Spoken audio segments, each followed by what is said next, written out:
Football, king of the American sports world, with fans gathering to cheer and enjoy the spectacle. But there's another side to the rough and tumble world of football. My name is Mike Dyes. Stay with us for a story of faith, football, and the price that some athletes are paying for the game. This is Weekend Connection. Now, let's get connected. For 29 years, Cyndy Feasel was married to former NFL player Grant Feasel, an offensive lineman who toiled in the trenches and paid the price for his love of a violent game. Grant was a starting center and long snapper for the Seattle Seahawks from 1987 to 1992, after starting his pro football career with the Baltimore Colts in 1983. But things changed drastically for Grant, Cyndy, and their family. Today we think about something called CTE, a disease found in people who've experienced repeated blows to the head. And we talk today with Cyndy Feasel, author of the book After the Cheering Stops, an NFL wife's story of concussions, loss, and the faith that saw her through. Well, Cyndy, welcome to BBN's Weekend Connection. Thank you so much. I appreciate you having me. Chronic traumatic encephalopathy, is that what it's called? Yes. What exactly is that? Well, CTE is a sport-related brain trauma. I had no idea what it was until after Grant died. I'd heard a little bit about it, but I had no clue that it was sport-related brain trauma. Mm-hmm. I read that you could also call it being punch drunk. It's often associated with boxing, right? Well, or dings to the head. I mean, a lot of times we said different things, like I got my bell rung. I mean, in the past, people have called it a lot of different things. So, yeah, I mean, it's any time that your brain is shaken, repeated blows to the head, it can cause a degenerative brain disease. What are the symptoms? I didn't know the symptoms until after Grant died, and I was poring over all sorts of information once he did die of CTE, and I looked at the Mayo Clinic's list of symptoms, and I'm just going to tell you some of them, but difficulty thinking, impulsive behavior, depression, short-term memory loss, difficulty planning and carrying out tasks, emotional instability, substance abuse, irritability, aggression, speech difficulties, motor impairment, vision or focus problems, trouble with smell, and dementia. Well, when I read all of those, I just had to lay back on my bed, and I remembered gasping and bawling and crying and thinking to myself, this tells me so much, because it chronicalized with lifetime stories and stories that I'd written in my journals, and I just could not believe that Grant had literally had every symptom. Well, let's talk a little bit about your life as a family where one is a professional athlete. Was it as glamorous as it seems? Well, I mean, you know, it was fun. We had great years. I was planning on being a teacher, and he was planning on being a dentist. And it just was when he got drafted to play in the NFL by the Baltimore Colts at that time. It was a door that we felt like we had to walk through, because it's a chance in a lifetime. He felt like he could always go back and go to medical school or dental school, but this was, something that people dream of getting to do. Little boys dream of getting to go into the NFL. So of course we were going to do it. We traveled around. We met a lot of people. It was a fun lifestyle. We're talking with Cyndy Feasel. Her book is called After the Cheering Stops, an NFL wife story of concussions, loss, and faith, and the faith that saw her through. Now, you describe Grant as a godly man of character, but after the repeated hits that he took on the field, his personality changed, didn't it? Yes, it changed. Now, listen, he was always a man of faith. I mean, he always believed in God, for sure. A Christian home was important to us. Our children went to Christian schools. Having a Christian family was very important. He began to change at the end of his career in the NFL. He had a serious staph infection, and it would have been career-ending for anyone else, I think, but Grant continued to want to play. It was serious enough that the doctor even said that if they didn't get it under control, he could lose his leg. He had a port in his chest where antibiotic was dropped in for quite some time, so it was very serious. I remember saying, let's quit playing. He did not want to quit playing and ended up having some good years after that for sure. But I remember thinking the judgment and the decision making at that point started shifting and changing a little bit. After that, pills started coming in, unmarked pills in little bags, and he took a lot of Advil. He brought alcohol into the home, which we had not done, and he would drink it all in one setting and then take it all to the trash the next morning. So those were things that were unusual. When he retired, he gave me a gift, which was a ring, and it was a very beautiful ring, but the interesting thing is that a year or two prior to that, he had given me the same ring. So these were things that were starting to happen to him that were not normal. Now, one of the things I associate with the NFL is that it's kind of a gladiator culture, that there's traditionally this idea that I'm tough and I'm not going to come out of the game. The real tough guys don't give up just because, they get hit or they're feeling a little dizzy. Right. Did he I experience agree. anything like that, that kind of a cultural Yes, he did. pressure? I think he did. Even when he was in college, we were married our senior year, and I remember him talking about, some a concussion specifically that he had, that he talked about just getting his bell rung, and that he had smelling salts and went right back into the game. I'd had a sister growing up that had fallen and had a serious concussion and spent a week in the hospital. So I remember thinking, weren't concussions a little bit more serious than that? But he said, no, I went back in, played again. We talked about one concussion specifically in the NFL. He was in Denver at the Mile High Stadium, and that's before we had cell phones and stuff. He went out for a whole series, and I remember I didn't have anybody to call and ask what happened. Well, that night when he came home, he said, I got a concussion. And he said it was terrible. The noise was loud. My vision everything was dark except for just a small little circle in front of me. And I remember he did his hands like a small circle. He said I could just see the ball. Trying to get the ball back to the quarterback. He said, I could just see the ball. That's what I was trying to say. So he said it was very, very scary, and he said I had to be helped over into the sidelines. But he had gone back to play again. He talked a lot in the following days about just the vision and his head hurting and feeling nauseated a little bit, just not feeling like himself. I had no idea that at that time that the brain was like Jell-O and that it was soft like butter. I didn't have the visual that I have now. I didn't have any resources to talk to him about. Hey, I think that this is really, really scary. We never talked about that with concussions. That was never associated with head trauma was never something that we talked about. Our guest is Cyndy Feasel. Her book is called After the Cheering Stops.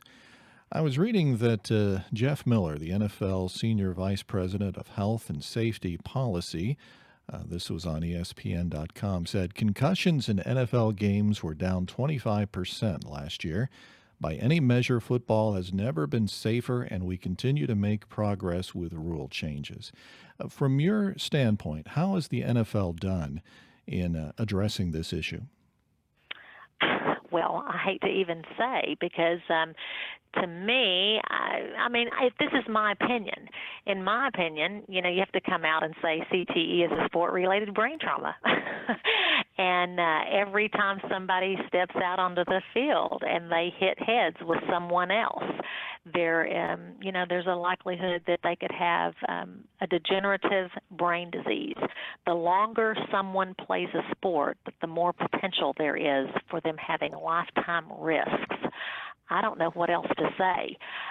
I just say this. I don't think that there's enough precautions being made. There's still a lot of concussions that happen in every single game. My husband is dead. So it just concerns me. Everything concerns me, from youth football all the way to the NFL. Mm-hmm. And about a year or two ago, I remember seeing comments online about how the new rules in the NFL related to safety were ruining the sport. How should a football fan look at the efforts to make the sport safer? It seems kind of selfish for us watching football to say, well, I don't care about that because these are people out there risking, in a sense, risking their lives because of what could Their happen. lives. Yes, for sure. I completely agree. I'm saying at the lower level, the CDE Heads Up website is a great place to look that has a lot of good information. I couldn't recommend football except for flag football. And I don't even, they say that, your brain's more developed after 14, and some research says it's best to do after 14. I'm not saying, I'm not trying to tell anybody what to do, but I'm just saying the signs are there at every level. So, my loved ones, I can tell you this: Grant was a very smart man. He graduated with high honors from college. He was, accepted to every dental school and medical school in the state of Texas. If Grant had known what the scientists were saying now, and the knowledge that we have now, he wouldn't have done it himself. And I know he would have never wanted our boys to do it. If he thought that there would be a chance that he still wouldn't be here with us, he would not have wanted to have done it. Now, wasn't there a time very late in his life when he actually said that he wouldn't have done it if he had known? Yes, this was at the end when we were making amends because we'd just been through such a journey, and I divorced him 7 months prior to his death, just because, again, it seemed like nothing ever got his attention. I kept thinking something's going to get his attention, and I say in the book all the things that that I did wrong. I did plenty of things wrong. I was a classic codependent, which is not a good thing to be, and so. Grant and I did at the very end. I was going to visit him in the hospital, and I said, as I was walking out the door, he said, "Cyndy, I want you to forgive me for everything that I've done." And I said, "And I want you to forgive me of everything that I've done." So I went over and got on the bed with him at the hospital and hugged him and kissed him. And he said, "If I'd only known that what I loved the most would have ended up killing me and taking away everything I loved, I would have never done it." I believe Grant was talking about football. I will say that forever. He was not in good shape mentally, but he was smart enough to say that. And he had already been doing some research himself prior to getting really seriously ill in the hospital. He said, "I think I have what Mike has. I think I have what Junior had." So he was already aware that CTE was something very serious. One of his friends at 47 had just died of a very rare heart condition, and when his brain was autopsied, it came back as having CTE. It was really shocking for Grant at the end of his life, and so I think that he already knew that what he was dying from was sport-related. Hmm. We're talking with Cyndy Feasel, author of After the Cheering Stops, an NFL wife's story of concussions, loss, and the faith that saw her through. Now let's talk about the role of faith in your journey. How did the injury that Grant suffered, that repeated injury, how did that affect your relationship and even your faith? Well, it affected our relationship a lot because I never knew exactly, I always felt like I was coming second to the addiction. Living in an addicted environment is very difficult. You have a lot of issues. I mean, I just felt like he drifted so far away from me. I have journals packed full of prayers and poems to God saying, "Please help me." I didn't know what to do. I was mad and I was angry. I was emotionally in a really bad place. Grant just got unmanageable. No matter how frail he got, he was still a lot bigger than me. I was at a breaking point myself. I say that I had a mental breakdown. Who else would drive away and leave their 18-year-old in the house with the dad with the problem? I did that. I just kept thinking Grant was going to come back to me.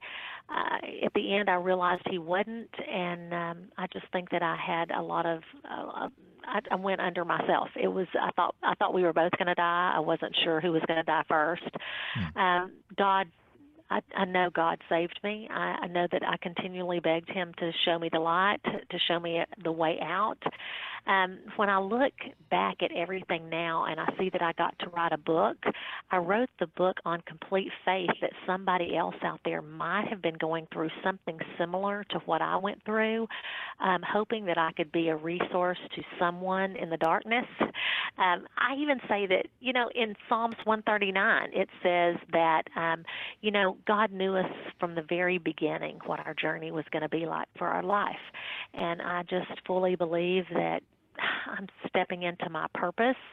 I think that I married Grant in 1983 to complete his legacy. I can talk about now what killed him, and I know that I have the power to talk about the fact that that Grant was such a great person, and that this would not have been the way his life would have ended under any circumstances if it hadn't have been for the CTE. Well, we've just about run out of time. I want to give you a little bit of time to let us know how we can get more information, whether it's a parent thinking about youth sports or somebody else who has heard something and they want to get more information. What's the best way to do that? I have a website, CyndyFeasel.com. The Mayo Clinic, I think, is a great place for symptomatic issues. The CDC Heads Up website is a good website for parents with a lot of information on there about parents, inquiring about their children prior to signing them up for sports. So I think all of those are good resources. Cyndy Feasel, her book, After the Cheering Stops, an NFL wife's story of concussions, loss, and the faith that saw her through. Cyndy, thanks for sharing with us today here at Weekend Connection. Thank you so much. I appreciate the opportunity. My name is Mike Dyes. Join us again next week for Weekend Connection. Thank you for listening to this feature, a production of BBN, the Bible Broadcasting Network. BBN provides 24-hour Christian programming, great Christian music, and Bible teaching. Listen to BBN by clicking the link in the description.